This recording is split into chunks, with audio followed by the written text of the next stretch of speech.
My dear Marg users and viewers, ఈరోజు మనం pharmacy retail ఎవరైతే ఉన్నారో వాళ్ళు సేల్ ఎంట్రీలో ఏమేమి ఎంట్రీ చేయాలి, ఓకే, దానికి సంబంధించిన దాని రిలేటెడ్ వీడియో ఇది, ఓకేనా. ఇప్పుడు సేల్ ఎంట్రీలోకి వెళ్ళడానికి మనకి ఇక్కడ షార్ట్కట్ బటన్ ఉంటుంది, సేల్ అని చెప్పేసి అందులో క్లిక్ చేయండి, మీకు సేల్ ఎంట్రీ ఓపెన్ అవుతుంది. ఒకవేళ మీకు షార్ట్కట్ లేదు అంటే ఇక్కడ ట్రాన్సాక్షన్లోకి వెళ్తే ఇక్కడ మీకు సేల్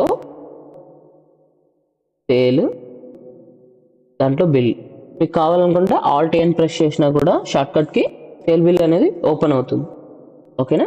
ఇప్పుడు ఈ సేల్ బిల్లో మనము first of all enter press చేసిన వెంటనే మీకు పేషెంట్ డీటెయిల్స్ అడుగుతుంది. కొంతమంది అడగదు, కొంతమంది లాస్ట్ బిల్ సేవ్ చేసిన తర్వాత అడుగుతుంది డీటెయిల్స్, ఓకేనా.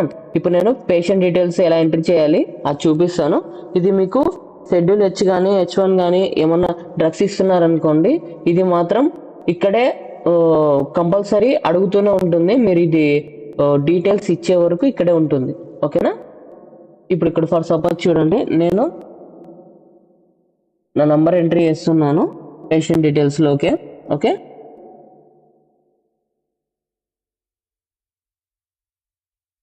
ఓకే చూడండి, once already saved patient details ఉంటే ఆటోమేటిక్గా మీకు ఇక్కడ పేషెంట్ నెంబర్ దగ్గర మీరు నంబర్ మెన్షన్ చేయగానే వాళ్ళకి సంబంధించిన విత్ డాక్టర్తో పాటు మొత్తం అంతా వాళ్ళ డీటెయిల్స్ వచ్చేస్తాయి. మీరు ప్రీవియస్గా ఏదైతే ఎంట్రీ చేసి ఉంటారో అది, ఓకేనా. ఎంటర్ ప్రెస్ చేశాను, ఓకే. ఇక్కడ మనకు అడుగుతుంది క్యాష్, ఫోన్పేనా, ఇది క్యాష్ కానీ క్రెడిట్ కానీ ఏమన్నా అనుకుంటే ఇక్కడ మెన్షన్ చేస్తున్నారు. బై డిఫాల్ట్ క్యాష్ ఉంటుంది. ఒకవేళ క్యాష్ ఫస్ట్ ఆఫ్ ఆల్ నేను క్యాష్ చూపిస్తాను, దాని తర్వాత మళ్ళీ మీకు ఫోన్పే ఎలా ఎంట్రీ చేసుకోవాలి, ఫోన్పే క్యాష్ రెండు మల్టిపుల్ ఉంటే ఎలా ఎంట్రీ చేయాలి అదంతా నేను చూపిస్తాను, ఓకేనా. ఇప్పుడు క్యాష్ చూపిస్తాను చూడండి. తీసుకున్న వెంటనే ఇక్కడ చూడండి, ఎంటర్ కొట్టిన వెంటనే కింద మనకు ఇక్కడ ఐటమ్ విండో వస్తుంది. మనం ఆల్రెడీ ప్రీవియస్గా మనం ఐటమ్ ఏదైతే క్రియేట్ చేసుకొని ఉంటామో అవన్నీ ఐటమ్ లిస్ట్ మనకి ఇక్కడ ఓపెన్ అవుతుంది. ఇన్ కేస్ మీకు ఐటమ్స్ ఏమన్నా స్టాక్ ఏమైనా లేకపోతే మీకు ఇక్కడ మైనస్ కనిపిస్తుంది కదా, ఇలా కనిపిస్తుంది. స్టాక్ ఉంటే మీకు ఇలా కనిపిస్తుంది. ఇలా మైనస్ ఉందంటే దాని అర్థము మీ దగ్గర స్టాక్ లేదని అర్థం, ఓకేనా.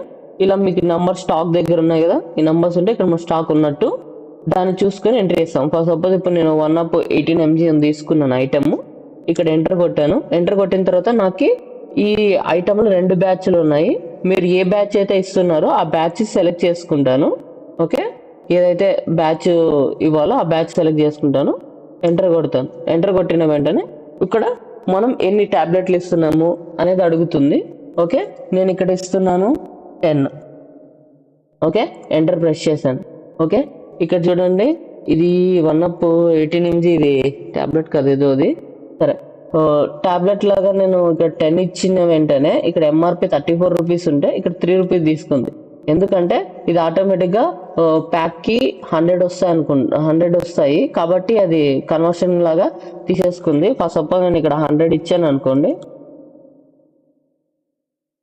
మనకు ఐటమ్ క్రియేషన్లో నేను కన్వర్షన్ స్ట్రిప్ అని చెప్పింటాను, ఓకే.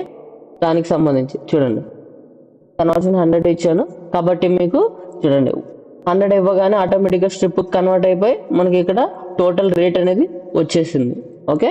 ఇలా ఇప్పుడు నెక్స్ట్ ఇంకొకటి తీసుకుంటాను, టాబ్లెట్ తీసుకుంటాను. ఇది చూడండి, ఇప్పుడు నేను ఇది వచ్చేసి 15 ఇస్తున్నాను, ఓకే. దీని కన్వర్షన్ వచ్చేసి 10 కాబట్టి నేను ఎంటర్ ప్రెస్ చేశాను. ఇక్కడ చూడండి, ఆటోమేటిక్గా ఒక స్ట్రిప్ రేట్ వచ్చేసి 9 రూపీస్ 50 పైసా ఉంది. అదే నేను ఎప్పుడైతే 50 అని ప్రెస్ చేస్తానో ఒక స్ట్రిప్కి 5 లూజ్ టాబ్లెట్లు తీసేసుకుంది, ఓకే.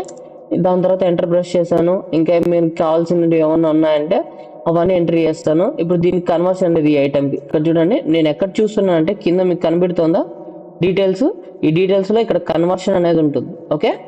ఈ కన్వర్షన్ చూసి నేను చెప్తున్నాను కన్వర్షన్ ఇచ్చానా లేదా అని, ఓకే.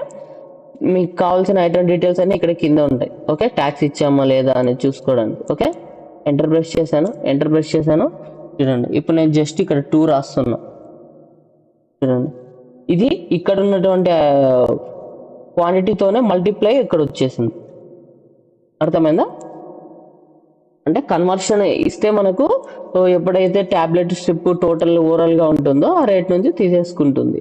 డివిజన్ చేసుకొని సింగిల్ ట్యాబ్లెట్ రేట్ వచ్చి సింగిల్ ట్యాబ్లెట్ రేట్ తీసేసుకుంటుంది. ఓకేనా, ఇది అయిపోయింది. ఇప్పుడు నేను సేవ్ చేస్తున్నాను. సేవ్ చేయడానికి మనము ఎండ్ కీ ప్రెస్ చేస్తాము. ఓకే, ఈఎన్డి కీ అనేది మన కీబోర్డ్లో ఉంటుంది. ఎండ్ కీ ప్రెస్ చేశాను, అంతే. మీ ప్రిస్క్రిప్షన్ ఇదంతా అవసరం లేదు, నో కొట్టేసేయండి. ఓకే, ఎంటర్ ప్రెస్ చేసిన వెంటనే మీరు ఒకవేళ పేషెంట్కి డిస్కౌంట్ ఇమ్మన్నారు అనుకోండి, అప్పుడు మీరు ఇక్కడ డిస్కౌంట్ ఇవ్వచ్చు. ఓకే, ఇది పర్సంటేజ్. ఓకే, అంటే 10%, 2% అలా ఉంటుంది కదా, పర్సంటేజ్ ప్రకారం వెళ్తుంది. ఓకే, ఓవరాల్గా మొత్తం బిల్లుకి పర్సంటేజ్లో వస్తుంది. సేవ్ చేసిన వెంటనే సేవ్ బిల్ వస్తుంది.